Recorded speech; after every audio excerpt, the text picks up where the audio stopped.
Listener-supported St. Gabriel Catholic Radio AM 820 brings you Family Sanctuary, a show that inspires living the gospel message in word and deed within our families. And now, Family Sanctuary with host Peggy Hartshorn. Welcome to the Family Sanctuary, focusing on life-giving relationships and the family. I'm your host, Peggy Hartshorn, chairman of Heartbeat International, that advances life-affirming pregnancy help around the world. It's interesting because of our topic today. I just realized our focus of Heartbeat on advancing life-affirming pregnancy help. Actually, we have a couple of programs that will be in our archives with our guest today, Kimberly Henkel, who really gives us a beautiful example of life-affirming pregnancy help in many respects. In her story of infertility, but also hope and healing. So we're focusing on those issues today, the issues of infertility, but not only infertility, that can really create suffering within the family, grieving and suffering. We're going to be talking a little bit not only about infertility, but other kinds of grieving and experiences that really need healing within our families.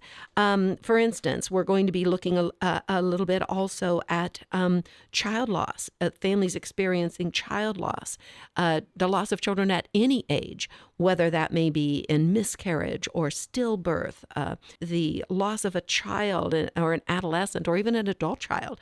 The families that are suffering, sometimes young people and young adults suffering because of divorce or separation in their birth family.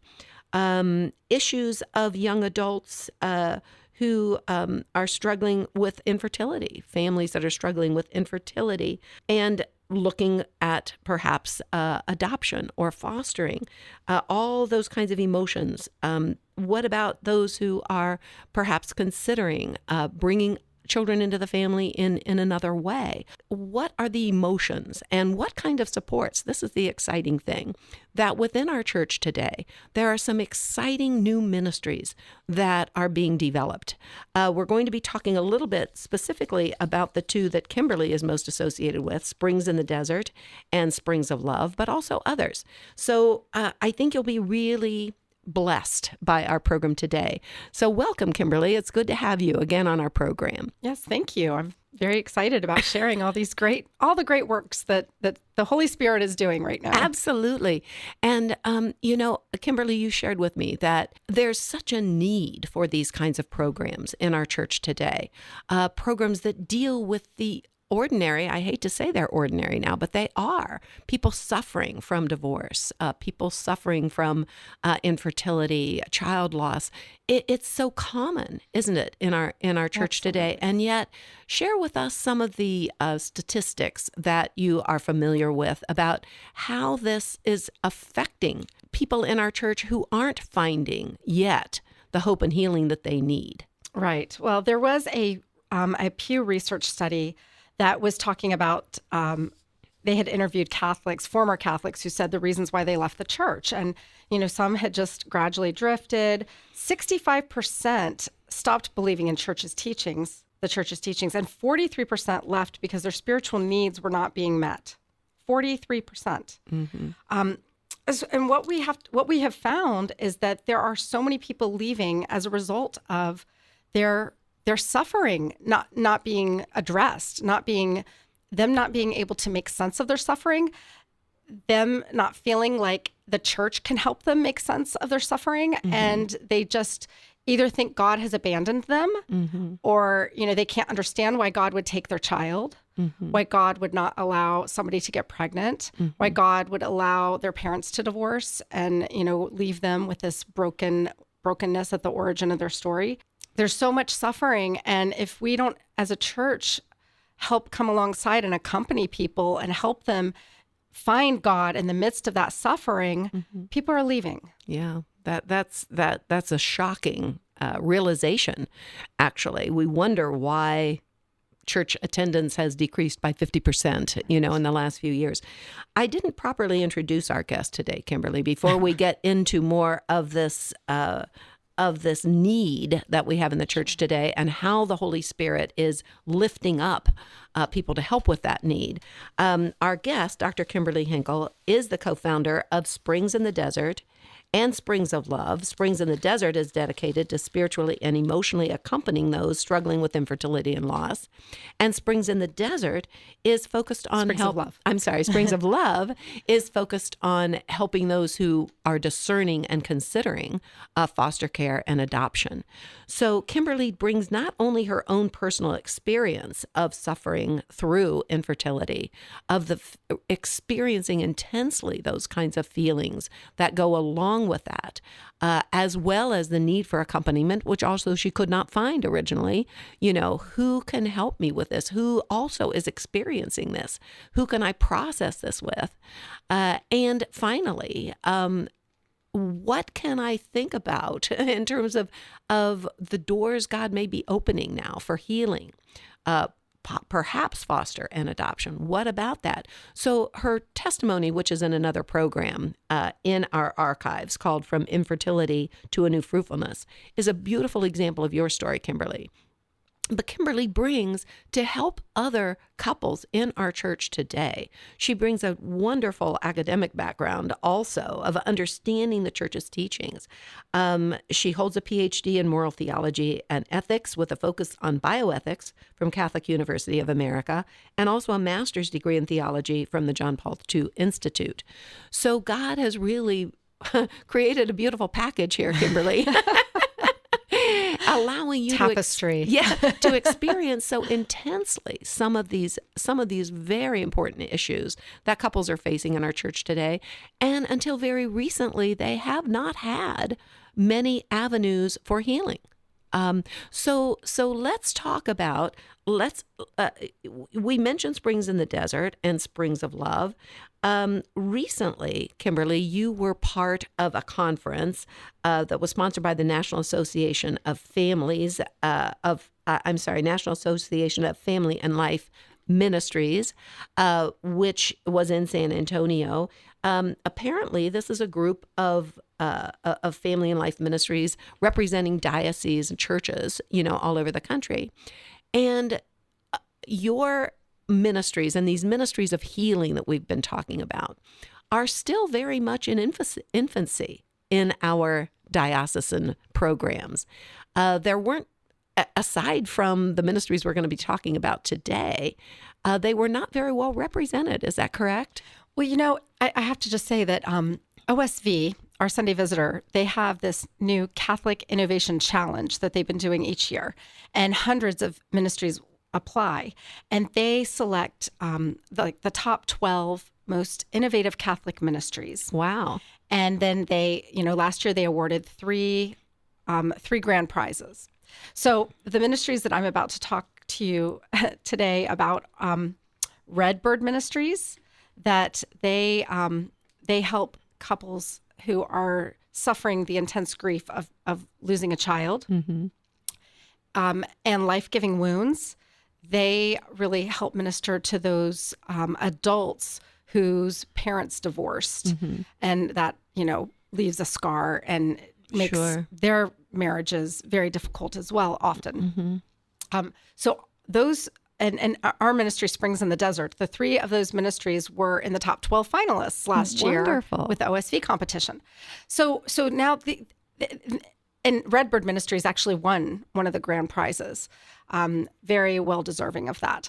But it's really exciting to see all of the innovative evangelization efforts that are emerging right now. And they're emerging so much out of the suffering that people are going through. And, looking to make sense of that suffering, finding God in the midst of that suffering. Mm-hmm. And then for so many of us, part of our healing is by helping another person going through that. So once we have been able to feel, wow, this community that we are building at Springs in the Desert, for instance, it's just such a a balm to the soul to hear other women and men talking about how they feel so isolated, how they feel like nobody understands their suffering, how they feel, they sometimes like they don't even want to go to mass. There's all the children, and particularly like women tell us all the time, they don't want to go to mass on Mother's Day, where, the priest asks the mothers to stand. Sure. And that can be like a knife to the heart of a woman struggling with infertility. So this is some of the things that we do with Springs in the Desert, for instance, is we provide the community and support and retreats and things like that, podcasts for those who are struggling. But we also have a big outreach to priests and to church leaders to kind of help tell them best strategies for really accompanying those who are struggling with infertility. Sure. And just one little side note with the Mother's Day thing, what we did in our parish this past year, which was really beautiful, is that the priest waited until the end of Mass when everybody was standing. At that point, he said, we would like to just honor all the mothers and think of all of our own mothers, our biological mothers, our spiritual mothers, our adoptive mothers, and just really opening that up. And it was so beautiful. So many of the women came up to me afterwards and were like, that was beautiful. It felt very honoring, and there was nobody left sitting in the pews grieving. Yeah, that's beautiful. So yes, it's a great point you're making, Kimberly, obviously, that these ministries that are emerging, that the Holy Spirit is raising up. And I had no idea about this competition from our Sunday visitor. What a great, what a great way to encourage new ministries. But that it's more than even ministering individually to the couples and the families. Right. It's helping it's giving new insights and to our priests, to our pastors, and to those in the parishes, like the family and life directors, who are dealing with these kinds of suffering, dealing with this kind of suffering that parishioners are experiencing. And I'm sure many times, up to this point, feeling kind of helpless. Gosh, what more can I do to help this couple? Right. Or am I doing something like a priest might think? Am I doing something? Am I saying something insensitive? Is the blessing of the mothers? Probably that would be a shock to many priests to think that the blessing of mothers might be somehow contributing to the sufferings of those who are infertile. Is there another way of doing this? Right. No, that's so just true. kind of eye-opening experiences. The other thing that I think is, and you and I have talked about this a little bit, Kimberly, is the innovative way that these ministries are becoming available to people. We're almost halfway through our program. I want to reintroduce our guest, and then we'll talk about some of the innovative ways that programs like Springs in the Desert and Springs of Love are becoming available to people, because you can't be everywhere in person to everyone, right? So our guest today is Dr. Kimberly Henkel. She's the co-founder of the ministry Springs in the Desert, which is dedicated to spiritually and emotionally accompanying those struggling with infertility and loss, and also a Springs of Love now, a newer organization, or ministry, I should say, that is available to those who are discerning perhaps foster care or adoption. But we're also talking about today other ministries that are emerging that will use these similarly creative ways of reaching people, like Redbird, which is a ministry focusing on bereaved families who have experienced child loss at any time in the age of that child, from miscarriage on to adult child, or a group called livingwounds.org. lifegivingwounds.org, which is directed to young adults and adults who are divorced and separated. Whose parents. Their parents have divorced or separated. So they're now facing that loss and perhaps even affecting their own marriage or decision to marry. So there are many emerging groups. And one of the things we talked about, Kimberly, is the innovative way that you are making these ministries available. Can you talk about that a little bit? Sure. Yes. So at that conference last week, I had the great privilege of being able to present with Redbird Ministries and Life Giving Wounds. And we were talking about like really the pastoral urgency, you know, the numbers of people leaving the church and how we need to be able to accompany people. But of course, every diocese and parish is just spread thin. They're spread so thin. And then trying to come up with a program like, okay, I need to do something for infertility. I don't even know where to begin. I mean, really, you know, it's for our diocesan staff, absolutely, yes, who are so you know, overwhelmed. Absolutely. So, and even parish priests who are so overwhelmed. Absolutely. Yeah. And so then, you know, really, you know, the idea that these ministries kind of developed out of our grief and suffering, and our path of fruitfulness themselves. So one of the most important things that we see is really that peer-to-peer accompaniment. You know, just being really vulnerable with our suffering, that authenticity. Our ministries are all very much in trying to raise up leaders in communities who can then go on and continue that work and of accompaniment. Mm-hmm. You know, we want to bring hope and fruitfulness and you know, so often, you know, something like an infertility group could really devolve into just, you know, talking about, oh, I got my cycle again this month, and I've got this test coming up, and you know, it can become very women have told us this, you know, who've been a part of these different groups, and so we really wanted to create, you know, a whole program that takes into account the grief, that helps couples, women and couples, to really come to terms with their grief, understand their grief, process it, and then be able to move beyond it. To find that fruitfulness that God is calling them to. So we have a very particular focus and a way that we sort of help our community move beyond that, so that they're not like stuck in that grief. And it's similar with Redbird and Life Giving Wounds. They do these beautiful retreats where they enable people to really just, you know, the leaders are all ones who have suffered in this way. So they're sharing their own experiences. And that's what, you know, really touches somebody's heart is that, okay, you really understand this. Like you know, Kelly, the founder of Redbird Ministries, like she's lost, you know, 2 children, and then she had 2 miscarriages as well. So when she's talking about her suffering, I mean, people are like, okay, this woman gets it. Like she knows where I've been. And so that is so critical for these ministries that are really dealing with grief. Right. Another area that we find is really important is collaboration. So really working together with ministries. You know, we are trying to work together with dioceses, parishes, you know, other ministries, working together. Like we're finding, you know, it's interesting because, you know, all of our ministries, these 3 ministries, we all deal with grief. And so we can collaborate and sort of talk about, you know, healing, you know, ways of being able to really help people move through that grief. So these kinds of innovative ministries, particularly the ones dealing with grief in the family, and then opportunities for healing, the doors. So you're saying you're collaborating with each other, these innovative ministries, as well as with parishes and dioceses. Absolutely. Yeah. Yes. Yeah. So we put on a Hope and Healing retreat here in Columbus recently with Springs in the Desert.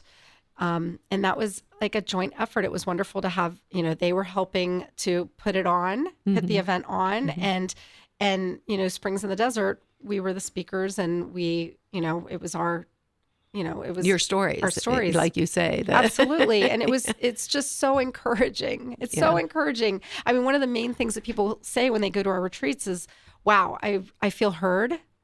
I feel like I'm not so isolated. I feel like God actually does love me, and he does have a plan for fruitfulness for my life, and that he's with me, and he's helping me carry my cross. And like, that's the best testimony we can hear. Yes. You know? And of course, for people, maybe people listening in parishes, listening to the program, who maybe a couple experiencing what you're sharing in infertility, or have experienced a loss of a child and are thinking, or even thinking about fostering, and thinking, gosh, I wish our parish had maybe there's someone else in the parish who's suffering this, and I don't know. Is there anything we could do in our parish to bring people together? Your organization can be a resource, right? Absolutely. Yeah. Yeah, we can connect people. That's something that we try to do when we do retreats. We try to create small groups in that area so that people can have ongoing support. Right. And with the whole Springs of Love, that just which focuses on fostering and adoption. Which is, helping Catholics to really discern and live out that call to foster and adopt. So many people think, gosh, I feel like maybe I'm called to do this, but they don't know where to start. And they feel overwhelmed. And how do I understand, my relationship and my children's relationships with their birth parents, and that seems too much. Or how do I deal with the impact of trauma on my child? How can I, even go through the legalities of like going through the adoption procedure, and just feeling like that is so overwhelming. So we are really trying to create a community of support around Catholics, so that they can talk to each other about these issues. It's so important. And up until very recently, with the kind of innovative approaches that these ministries have, it's been very difficult to find, because our method in the past has been, okay, is there a program in print that I can bring to my parish? Right. Let's talk about the innovative ways, because I have a whole list that you and I have talked about of ways that you're getting this message out and providing hope and help. Even if I'm sitting in my home, how can I connect? How can I get help?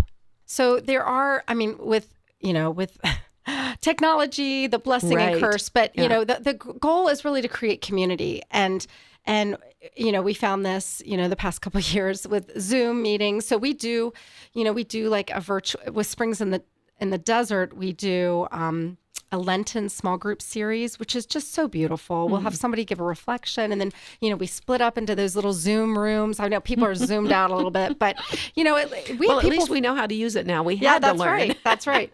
But we have people from all over the world joining us, and that's really a surprise. People will be like, oh, it's 2:00 in the morning over here in Ireland. And I'm like, oh my gosh, you're doing this at 2 a.m. But like, people are desperate how important it is for them. Yeah, that's right. Absolutely. So you virtual retreats? We do virtual retreats with Springs of Love. We've been doing, we're doing a virtual retreat about discerning adoption. Like, that is how do you discern that? So, and how do you discern that as a family if you have children at home already? And that might be a little scary. You're afraid, you don't want to like traumatize your children. How do you discern that if you've already been going through infertility and you're feeling worn out and beaten up already from infertility? And then you're like, how can I even open my heart up to have it crushed again?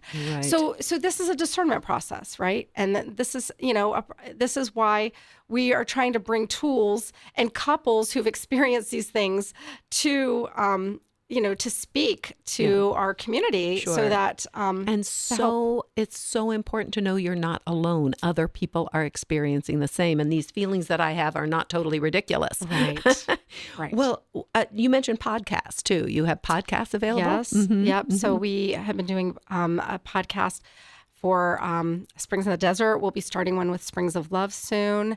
And that's an opportunity, just, you're in the car and you can just, listen to somebody who's telling their story. And that can just be so healing. It's like having a friend with you that can just connect with you. I know for me in my healing with infertility, having girlfriends who were also going through it, and I'm pretty obviously outspoken, so I was able to find that community on my own. But so many people don't. Yeah. They don't. And so then they need something like Springs in the Desert, where they can just go and find this community. And it's just amazing the depth of sharing that goes on with these retreats and such. We are doing a lot of in-person. A lot of dioceses are bringing us to their towns to do in-person retreats, because it's always better to do in-person if you can. You can't replace a real hug. Right. Absolutely. So it's about community and connection. And one of the other innovative ways that we're really trying to reach people is through beauty. Because we respond to that, to beautiful things. So we try to make our websites really beautiful, our print materials. We hired a professional photographer to go out to the desert in Arizona to take For all these springs in the desert. For springs in the desert to take these gorgeous photos. Wow. And, because we believe so much is just communicated through beauty, and so this is something that draws people in. And not just visual beauty. You mentioned music too, to me. Yeah. Yeah, it's amazing. I know that Life Giving Wounds, they really talk about using all the senses in their retreats. And so they have a musician that will come and play music, live music and at the retreats, and they have had sacred art commissioned. We actually just had a beautiful icon finished yesterday for Springs in the Desert. So just these beautiful artworks. And it's not just women that respond to this. Absolutely, right? This is a human thing. We're all drawn to beauty, and beauty is God, right? Heaven is beauty. That's what. And so we want to lift people's hearts and souls up. We want to encourage. And so one way to reach people is through beauty. We find that really important. That is beautiful. Yeah. Yeah, as a former literature teacher, I found that with my students, I find poetry and literature beautiful, great poetry and literature, and being able to help people experience that for the first time. It is transformative. Yes. So I think that's wonderful. Well, it's just amazing. Let's we don't have too much time left, but let's mention the websites of the groups that you've talked about. So we have redbird.love, springsinthedesert.org, springsoflove.org, and lifegivingwounds.org. Wonderful. Well, our guest today, thank you so much, Dr. Kimberly Henkel, for being with us as the founder of Springs in the Desert and Springs of Love, and part of this wonderful network of innovative ministries relating to whose call is wounds in the family. And how do we help them heal? How do we get God's healing grace into those situations to bring fruitfulness again? It's just a beautiful message. So thank you so much, Dr. Kimberly. And we do have 2 programs in our archives that people will really be blessed by. So you have been listening to The Family Sanctuary. I'm your host, Peggy Hartshorn, and you're listening to it on St. Gabriel Catholic Radio with archives at stgabrielradio.com under The Family Sanctuary. We're streaming live on stgabriel.com and stgabrielradio.com, and we're broadcast at 4 o'clock every Saturday and 2 o'clock on Sundays. So please join us again to strengthen our families and make them sanctuaries of life as God intends.